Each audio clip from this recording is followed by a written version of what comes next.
د مونږه د نزار بای د زوی د خوشحالۍ د پاره وي دی څه لیکلي به تاسو ته دغه وکړي. جی خالد اسرت صاحب.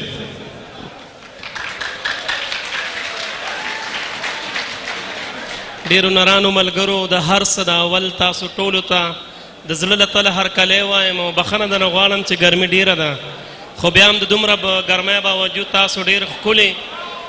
توده تاڼې ووهل د خلکو دپاره او ډېر په خوشحالۍ باندې دا وخت تیر کړو. دویمه خبره، زه د پښتو ادبي او کلتوري د صدر په حیث باندې د خپل نایب صدر سردراز خان خټک، فضل سبحان عابد، د محمد قری سرپرست اعلی صاحب، د نزار، د اورنګزیب او د پښتو ادبي او کلتوري تړون د خپلو ټولو غړو د غاړې تاسو ته هرکلی وایم او نزار علي ته د هغه د نازولي زوی په زیږونه باندې مبارکي وړاندې کوم او د خپل ملګري د نزار د طرفه او د قریش د طرفه ستاسو د ټولو شکریه ادا کوم. د موسیقۍ په دې ښکلي مخونو کې او په دې ښکلي سازونو کې به زما اواز خوند ونه کړي، خو ما یو نظم لیکلی دی د دې نزار په دې ماشوم باندې، تاسو ترې خپل انداز واخلئ.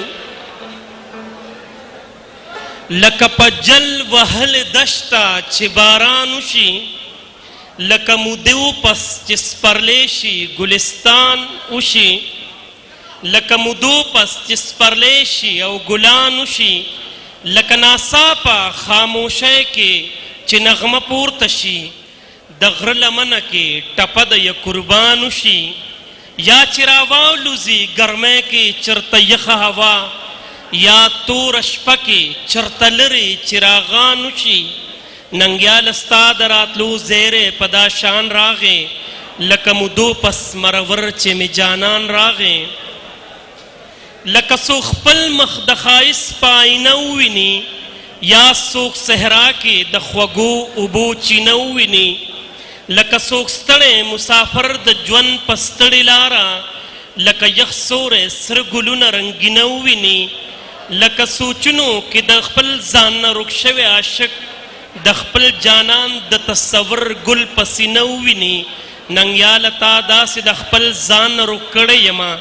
په خوشحالۍ کې د هر چا نه رک کړی یمه، ننګیاله تا زما د ژوند درمان نه نوم ورکو، تا مې د ژوند نه مکمل داستان نه نوم ورکو، ته په څو ورځو کې د زړونو سرلښکر جوړ شوې، تا د منزل په لور روان کاروان له نوم ورکو، ځکه په تا مې نن نامه د ننګیال کېښودله چې تا په خپله یو ننګیال انسان له نوم ورکو، منم ستا نوم سره څه دارنګې جذبات وینمه، خو زړه مې وچوي چې د خپل وطن حالات وینمه، ما ستا راتلو ته لا په لار ګلان شیندلي نه وو، زما ننګیاله سینګار شوي زمونږ کلي نه وو، ما لا خپل رور د خپل ځان باور ورکړی نه وو، لا پښتانه مې په یو مزي کې تړلي نه وو، زه لا تروسه د نفرت په غېږ کې ژوند کومه، ما لا تروسه پورې خپل ته خپل ویلي نه وو، ما ته بلا بلا جنګونه په خپل سر پراته دي، لا مې زخمونه د ولس پرهر پرهر پراته دي، زه خو تروسه لا غلام ابن غلام پاتې یم، زه لا د ژوند په هر ډګر باندې ناکام پاتې یم،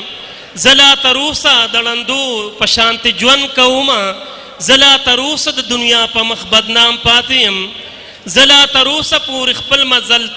ما لا تروسه پورې خپل مزل موندلی نه دی، زه لا تروسه د بل در ته په سلام پاتې یم، ما لا تروسه تا له ستا نامه ګټلې نه ده، ما لا د ګرد پښتونخوا نامه ګټلې نه ده،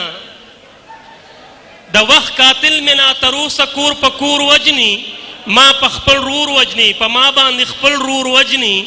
ما لا تروسه خپل وجود په چا منلی نه دی، ما لا تروسه رقیبان په دې پیغور وجني، زه لا تروسه د خپل ځان په ګناه پوهه نه شم، زما بچي په کم ګناه په کم یو تور وجني،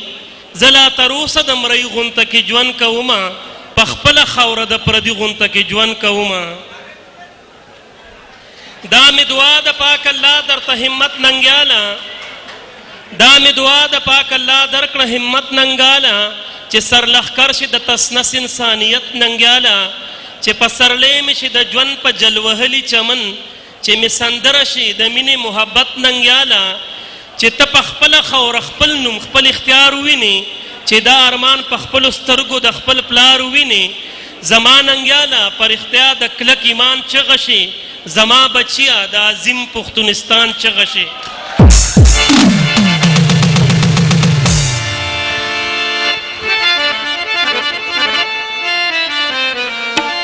داو خالد حسرت سترګو نه د زار شم ډېرې سترګې در پسې دي سترګو نه د زار شم ډېرې سترګې در پسې دي محفل ته چې رځې نو سپېلنو سره رضا روانم تاسو پر زور استقبال کوي یو ځل بیا